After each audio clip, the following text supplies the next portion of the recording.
Good evening मेरे बच्चों। आइए बच्चों स्टार्ट करते हैं प्रश्नावली 6.2 का क्वेश्चन नंबर 5वां यानी कि त्रिभुज के बारे में।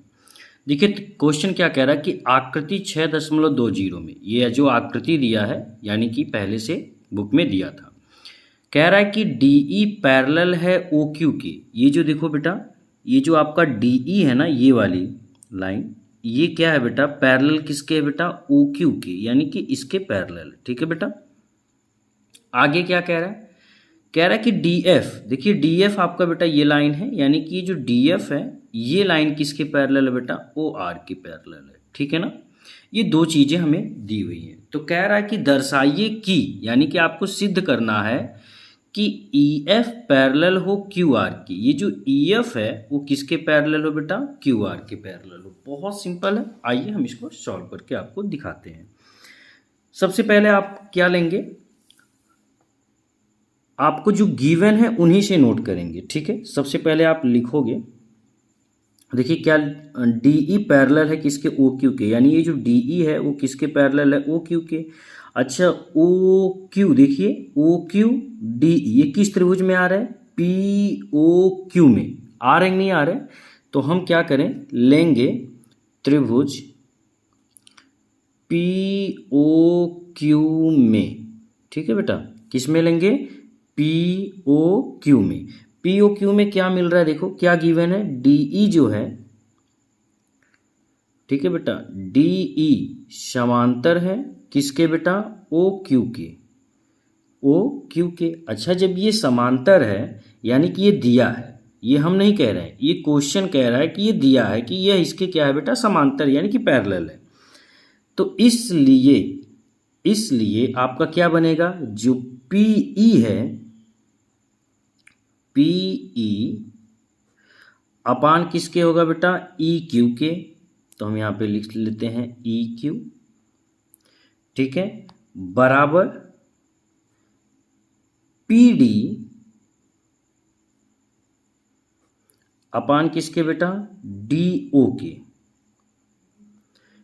किससे, इसको हम क्या कर लेते हैं, समीकरण नंबर 1 कर लेते हैं। और ये बना कैसे है, BPT से, BPT से, यानी कि आधारभूतिक बेसिक प्रोपोर्शन थ्योरी, यानी कि आधारभूतिक समानुपातिक प्रमेय से। ठीक है, यहाँ तक क्लियर। इसको हम क्या कर लिए, समीकरण 1 कर लिए। अच्छा एक चीज़ और गिवन था कि DF जो है वो पैरेलल है OR के। यहाँ पे देखिए जो DF है वो किसके पैरेलल है, OR के। तो ये किस त्रिभुज में आ रहा है, POR में आ रहा है। तो अब हम कौन सा त्रिभुज ले, त्रिभुज POR में। ठीक है बेटा, किसमें, POR में। क्या मिल रहा है बेटा, PF। इसमें सबसे पहले जो गिवन है उनको नोट कर लेते हैं कि जो DF है वह समांतर है OR की। ठीक है बेटा, इसलिए यहाँ पे क्या लिखोगे बेटा, इसलिए PF अपान किसके होगा बेटा, FR के, FR के बराबर PD अपान किसके होगा बेटा, DO के।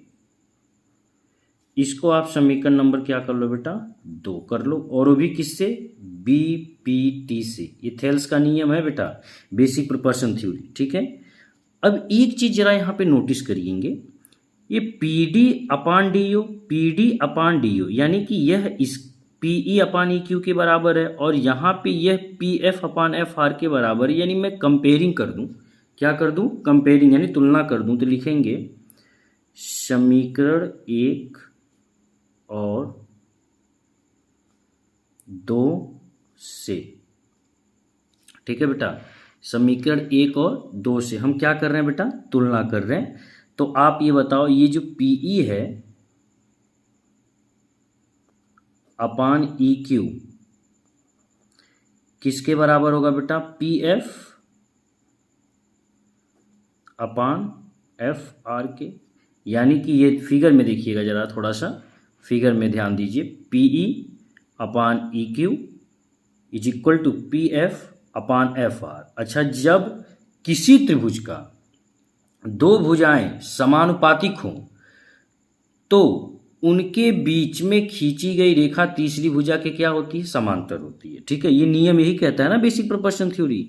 तो हम इसको लिख सकते हैं, इसलिए क्या लिखेंगे, यहाँ पे लिखेंगे चूंकि भुजाएं जो हैं वह कैसी हैं, समानुपाती हैं, समानुपातिक हैं। ठीक है, इसलिए बीपीटी से, मैं थोड़ा सा इसको शॉर्ट फॉर्म में लिख दिया हूँ बीपीटी से। आप इसको अगर लिखना चाहोगे तो ऐसे भी लिख सकते हो, आधार भौतिक समानुपातिक प्रमेय के विलोम से। ठीक है, चाहो तो आप ऐसे भी लिख सकते हो। ठीक बेटा, तो इसलिए लिखेंगे, इसलिए क्या, आपका जो ई एफ है वह समांतर है, यानी ये जो ई एफ है समांतर किसके बेटा, क्यू आर के। यही हमें क्या करना था बेटा, प्रूव्ड, PROVE, यही हमें क्या करना था बेटा, प्रूव्ड करना था। ठीक है, आई होप ये आपको अच्छे से अब समझ में आ गया।